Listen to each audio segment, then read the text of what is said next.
Where do young people go today to kind of try out the business of being an actor on film? That's very difficult, you know. They can't afford to fail these days, you know. It's once they get into the game, as it were, they've got a few shots at it, and if they're bad, or if they make a mistake, or if they try something that's not safe,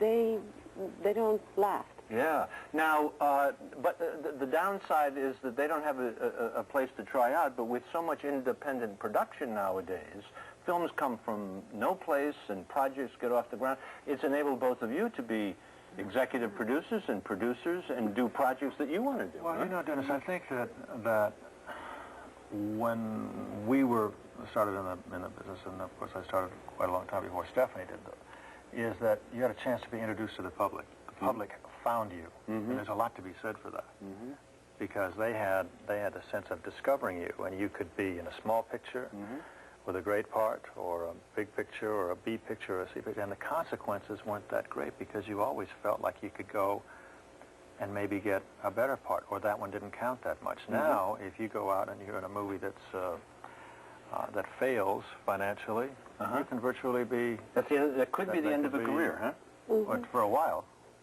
Now, you said in an article that I read that of all the pictures that you had made, I think you made 30 for one studio. Was it about that? At the beginning of your career? That there was Broken Lance was like a film that you said, oh, that's one that I can really be proud of. That suggests to me that even though you were discovered and you were growing in your craft, that you did a lot of pictures that you didn't particularly think were very, very good. Well, I think I did do a lot of pictures that weren't very, very good. I thought they were wonderful, and I thought I was pretty good in them. At the time, you know, you always think, oh, boy, I was really good. Then you met them and see it at night, and you think, oh, my God, was I in that? Can you remember the reviews getting a little better, or you getting a little better part, or you walking away from a film saying, yep, I think I'm on my way? You know, it's all so magical how it works. I never quite understand it. But when you think about all of those people that get together and make a movie, and they get all of the actors together, and they get the makeup artists, and they get the musicians, and they cut it, and they put it together, and it's released, and it goes out, and it becomes a hit, and you're a scene in it, or it misses. It's a miracle to me how it all takes place. So usually, by the time that the picture's out, you're onto something else. Your life has now taken a change. You know, which is something that a lot of people don't realize. You know, you can do a movie, and then, why am I looking at you like this? You know all about this. I look like I'm telling you the story. I want to ask you. How you're going to answer that? I want to ask you something along. Do you know that that moment when you got that part, or that review, or something came out where you said, "Yep, I'm in this business to stay"? You know, I think we were raised on the notion that we were beginning, and that we had to earn our stripes and pay our dues throughout the system, and that the studio was going to keep you employed. That was the idea. So I suppose the first film, a lot of people went under contract without actually having a film. They went under contract, and then if you were lucky and you were among the contract players, then they put you in that film. Mine was slightly different. I had the film before the contract. What was the film? Experiment in Terror. Oh, okay. Now, Blake Edwards. But you can kind of feel when you're in a hit. You know, you can kind of sense that you've got something going. Do you know it when it's happening? Sometimes, yeah. I mean, like when I was doing the Panther, the original Pink Panther, right? And with Blake Edwards, who we're very close friends of, who directed Experiment in Terror, as a matter of fact.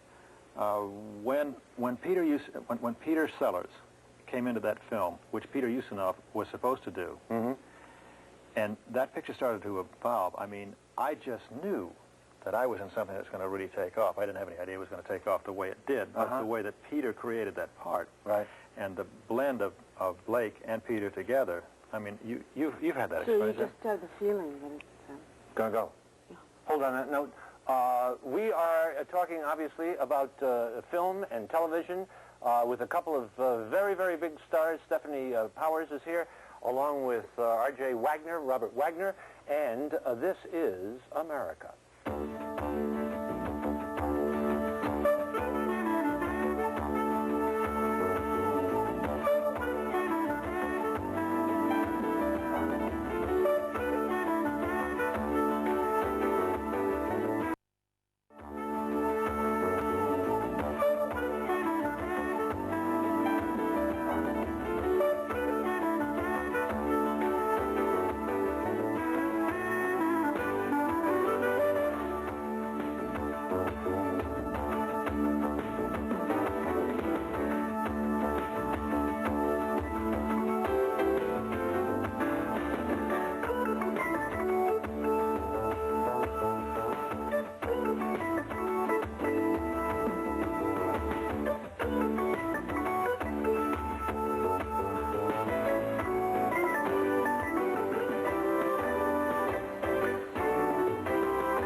just for a minute that your entire career was not going to be presented on the screen. Oh, but there it is. It came, and there. But live. Sid Caesar once told me, "Live is live."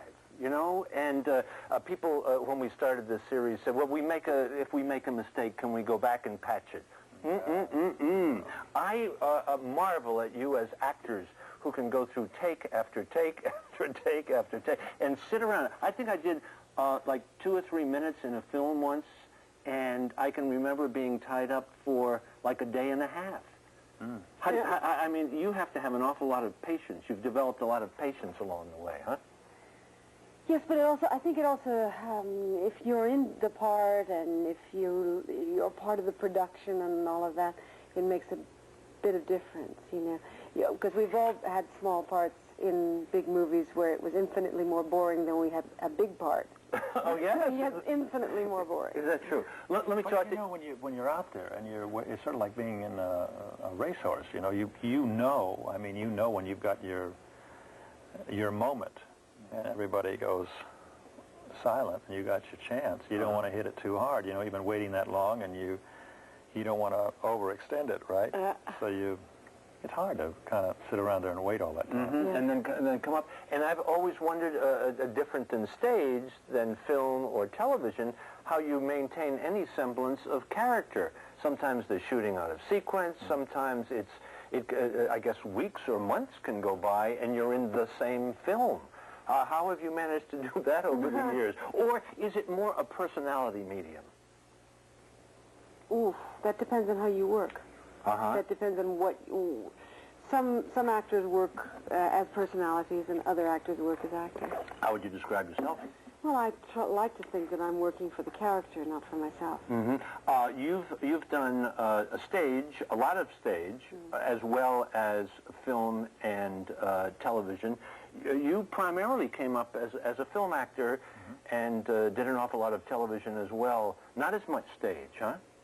No, not as much. I was in Mr. Roberts in Chicago, and I did a little theater before I got on in films, and a little bit of little theater around Los Angeles. But working in films is, you really have to keep your head on your shoulders, because, as you say, you can walk into an interior shot on Monday and walk out 3 months later. So you have to remember, you have to remember what you walk out with, you know. And we've done that a couple of times. You know, Steph will say, "Wait a minute, remember where we were? Let's put that back there," so that we're going out with the right kind of behavior. It's all behavior, so you're trying to keep it together for a period of time. It's difficult. Let me just talk to each one of you a little individually so the folks get to know you a little bit. You were born in Detroit? Yes. And your dad worked in the steel business, is that right? Yes, he was in the steel business. He was in the automobile business in Detroit. Then he moved to Los Angeles, and he became involved in high alloy steel. And when... How old were you when you ended up in California? About 8. And at what, and so you started to go to some of the elementary and your high school years were out there in California. Right. When did you get bitten by the bug, so to speak? Well, you know, Dennis, I used to wait and caddy for Clark Gable. So when the war came out, all the caddies went to work in the aircraft plants. So all the kids were packing the golf clubs around for these guys. And I used to wait for Clark Gable, and there was Randolph Scott at this country club, and Fred Astaire, and Cary Grant, and wonderful, wonderful people. So you knew that you wanted to do what they were doing? Absolutely. When I went to my first movie... Who was the best of the golfers of the lot? Of all those, I would say that probably Fred. Fred Astaire? Fred Astaire, yeah. Interesting. Had great... and Bing, of course. Bing Crosby. Yes. Right. Did you really try to jump the wall at 20th Century Fox so you could... I did jump it. You did? Yeah. Watch them make films? And were you really discovered by a talent agent? Yes. Well, not exactly. I was knocking around and making the rounds. I was working as an extra, and I was going around for parts and, you know, looking to try to get a little bit part of something that could get me going, you know, to get... when you start working in the picture business, you have to... in order to qualify for the Screen Actors Guild, you have to have a speaking part. It takes quite a long while to sometimes get that. But the main thing that I was trying to do was to get under contract to a studio. So I was doing tests for different studios to try to get under contract to them. And I did a test at 20th Century Fox that this wonderful woman, Helena Sorrell, took a liking to me, and she worked with me very hard, and she put me in this test, and they saw it, and they said they'll sign me. So I was signed for $75 a week, 40 weeks guaranteed, and off I went. It was almost like being in like in a resident stock company back in those days, huh? It was wonderful. Yeah, fun. The best. And did you do? You know why it was so good for me was because they all cared about me. You know, and the prop people helped you, and the actors helped you, and the electricians helped you, and I was rolling, you know, and the publicity people, they had prop people helped you, and the actors helped you, and the electricians helped you, and I was rolling, you know, and the publicity people, they had a wonderful fan magazine department, and they all together said, you know, you were part of their family, so when you made it, and you were in something successful, and the people started to react to you, it was, they were part of it, and they really cared deeply about you. I don't mean this in any negative way, so please don't interpret it that way, but something I read suggested that you would show up in your extra days with the costume and maybe just directed toward a soundstage, or maybe not even knowing the director's name, and there would be 2 or 3 other very good-looking men like yourself there to kind of keep you humble or remind you. Were there an awful lot of people of the R.J. Wagner, Tony Curtis, Rock Hudson, a lot of young people who were all coming up at the same time? There were quite a few people standing off stage thinking that if you stumbled, they could walk in and take over your part. That was also at a time, you know, right after the war, they were always looking for these young guys that had just gotten out of the service. So a lot of us were out there, and we, you know, try to be a little bit different, so we weren't homogenized. Now, what made Robert Wagner and a Tony Curtis and a Rock Hudson jump out of the pack, though? Well, Tony Curtis got black hair, you know. That was it. Okay. I think what made me jump out of the pack was Darryl Zanuck. Because he gave me a part in a movie. It was a big hit. People walked out of the theater. They said, "Who was that guy?" And they discovered me. That's what I was talking to you about before.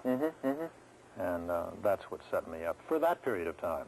You know, I was an ingenue, then became a younger leading man, then became a leading man. It's a lot of steps to take and a lot of ups and downs.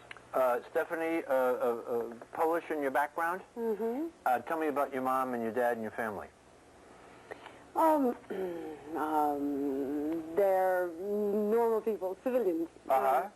My stepfather, my parents were divorced when I was very young, and my stepfather raised horses, and ergo love of animals, and particularly horses. That's where it started. Okay. And we had a lot of exotics, because he used to like to collect anything that was available from the inside of Hollywood Park. They had a little zoo, a mini zoo there. And when they decided to change it, they had monkeys and all kinds of things that nobody wanted, and he said he'd take them. And so we wound up with a lot of exotic animals that most horse farms don't have.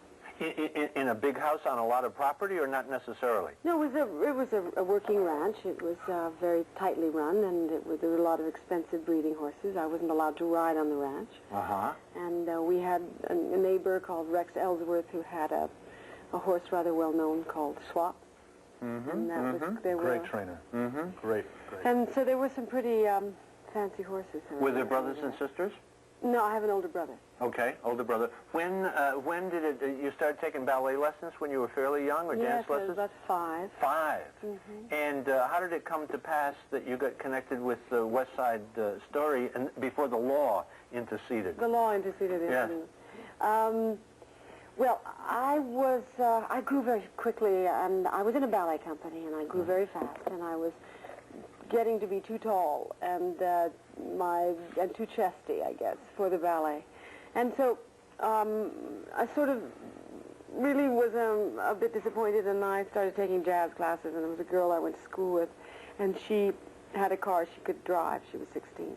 And she said, "Oh, come on, let's go to these dance auditions." So we would go to dance auditions for any road company that was coming in, because we were very tall. They never look at dancers' faces. They only look at their feet. So because I guess we could dance pretty well, they would keep us until the end, and then the girl would come around and say, "And what's your how old are you? And then we'd, of course, get kicked out. But on one of those occasions, we went to audition for the movie of West Side Story. And 16 dance auditions later and 3 screen tests, I was asked to join the company. Wow. But then? Then, I mean, I was 15, so I was not, and I certainly wasn't germane to the proceedings. So when they started to cast Natalie and some of the other people, I was asked, I was replaced. But they noticed you. They had noticed you at that time. Well, somebody had noticed me, and it was a man called Tom Laughlin who asked me if I would come and read for a part in a picture, acting, which I'd never really done. And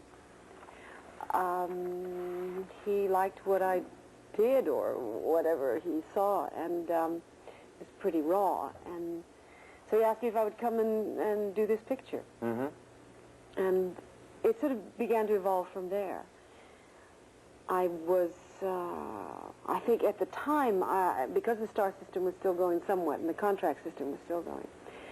You had a seven-year deal? Yeah, I did. Yeah. But it was sort of traditional that you would go around and audition or do a screen test for a 7-year contract.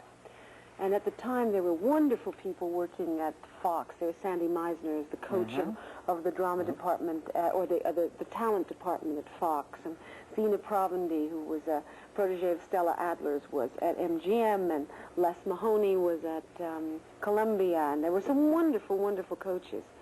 And so I just was given this opportunity because of the film I did for Tom Laughlin. Jerry Wald liked it very much, and so as a result of Jerry Wald liking it, I was asked to go. I was invited to attend classes with Sandy Meisner at Fox, and so I had an opportunity to be exposed to those wonderful coaches.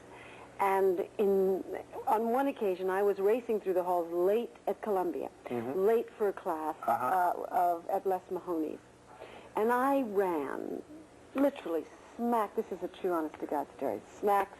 And then I smack into this man who had the same glasses that I had. Now, let's just say this was in the day when things that happened in Europe didn't often, took years for them to get, especially in fashion, would take sort of 3 or 4 years before they'd get to the States. And these particular glasses were very, very the latest thing on the Riviera for the Monte Carlo race.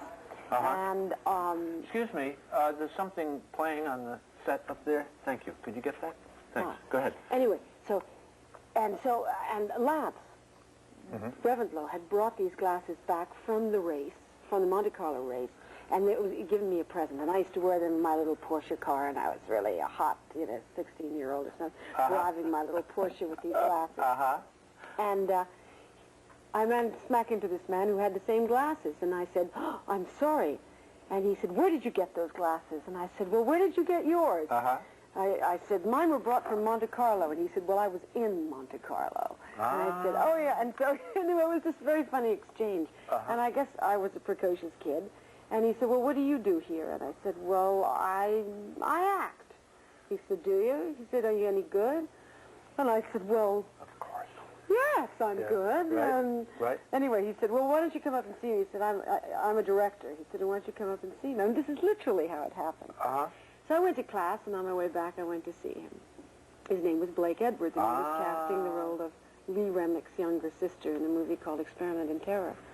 And that's how I got the job. I tested for it. You've both done a lot of film and a lot of television, and folks who are watching right now know you from Heart to Heart, and watched your for 5 years, and then the reruns and the playfulness between the two of you. And now folks get a chance to see you as you're traveling around the country doing Love Letters, which for 5 years, and then the reruns and the playfulness between the two of you. And now folks get a chance to see you as you're traveling around the country doing Love Letters, which is such a wonderful... a lot of people don't know that show, but it is absolutely delightful. Stefanie, tell us what happens when people walk into the theater and see Love Letters.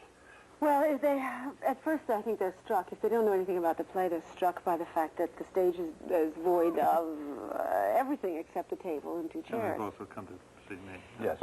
Most of the time they've come to see Archie. I can see this You understand playfulness continues, yes? I take this all in stride because, of course, and I mean, if I could do my lines off stage, it would probably be better. But anyway, so they're struck by the fact that there's nothing on the stage. Right. And then the lights dim, the lights come up, and we're sitting there. And they don't exactly know whether they're going to see Jonathan and Jennifer or exactly what's going to happen. And since the play begins in 1937 when these two characters are 7 years of age, it takes a little while for them to sort of get adjusted to the fact that what they're watching is what they're listening to, or the letters that children are writing to each other. And then it begins to progress, and they're brought through not only the lives of these two people, but these lives lived against a tapestry of the times, which is not only the period, the history, the historical relevance, but the morality of the period, especially from their upbringing. These people from age 7 right on through middle age, right? Yeah. And their relationship all the way along the line. You played it in London together? Yes, we did. We played 6 weeks in London.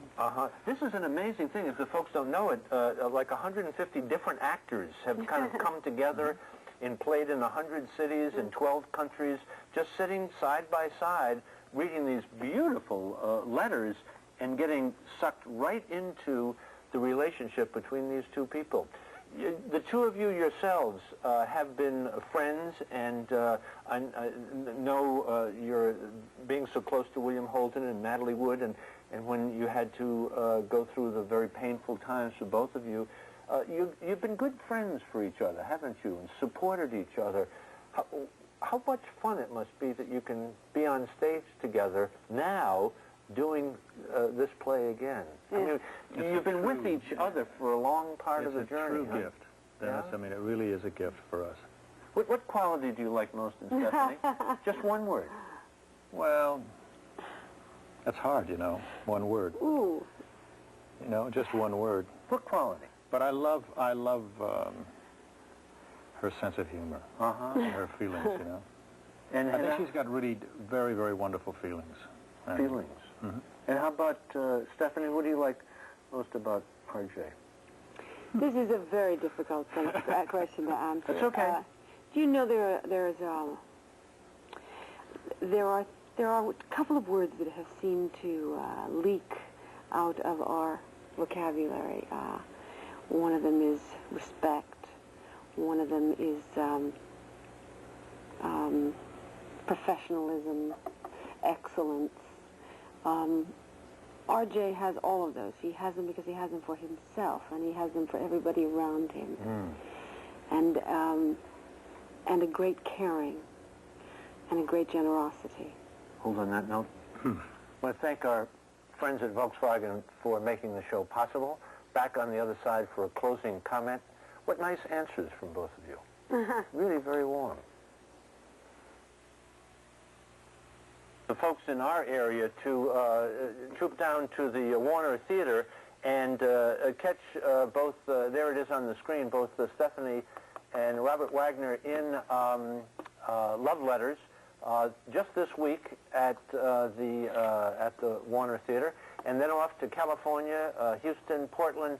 If you're in these areas that are on the screen, make it a point, because it's just a delightful play, and the two of them together just going to be dynamite, just dynamite. Good to be back in Washington for both of you. Oh, yes, very much so. This is an exciting town. It certainly is. We're so happy to have you here. We're so happy to be here. Thank you, Dennis. Really. Thank you for having us on your show. Thank you very much. And we missed the little kiss. Should we do it again? If you'd like to, yeah, you're film people, you know that, huh? There you go. You've done that a few times. Wouldn't the heart-to-heart and be nibbling on each other, you know, and We're with going the to dog. be nibbling on each other soon again. Yeah. Are you? Yeah. We're going to do heart-to-heart again. Oh, you are? Yeah. Yes. As a one-shot, or is the series? We're going to do 4 two-hour movies. Oh, how wonderful. Oh, thank you. Is that be next year? Yeah. Oh, no, this year. Starts in November. November. Yeah. Right. We look forward.